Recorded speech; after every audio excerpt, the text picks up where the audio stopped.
जंग की तहसील शोरकोट में शोरकोट का नवाही इलाका मोजा डब कला में भांजे ने मोबाइल टूटने के झगड़े पर फायरिंग करके अपने सगे मामू को हलाक कर दिया, जिसकी इतला मिलने पर डीएसपी शोरकोट सर्कल मोहम्मद हयात सरगाना और एसएचओ थाना शोरकोट सिटी फैसल रज़ाक कहलू बारी नफरी के हमरा मौका पर पहुंच गए। इस हवाले से मजीद जानते हैं शोरकोट से एबीसी न्यूज के नुमाइंदा मोहम्मद फहीम साबरी से।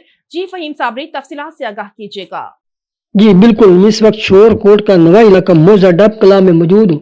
चंद रोज कबल मकतूल चमन अब्बास कौम गिल का गुज़श्ता रोज अपने भांजे जफर अब्बास के साथ मोबाइल फोन के टूटने पर झगड़ा हुआ था, जिसके नतीजे में इनका आपस में झगड़ा चल रहा था, जिसकी सुलह के लिए पंचायत में बातचीत हो रही थी कि अचानक भांजा जफर अब्बास तैश में आ गया और फायरिंग करके अपने सके मामू चमन अब्बास को कत्ल कर दिया, जबकि पंचायत में मौजूद अफराद मौजूदा तौर पर महफूज रहे। वाक़ये की इतला मिलते ही डीएसपी शोरकोट सर्कल मोहम्मद हयात सरगाना, एसएचओ थाना शोरकोट सिटी फैसल रज़ाक कालू भारी नफरी के हमरा मौके पर पहुंच गया और लाश को पोस्टमार्टम के लिए तहसील हेडक्वार्टर अस्पताल शोरकोट मुंतकिल कर दिया गया, जबकि मुलजिम की गिरफ्तारी के लिए पुलिस छापे मार रही है।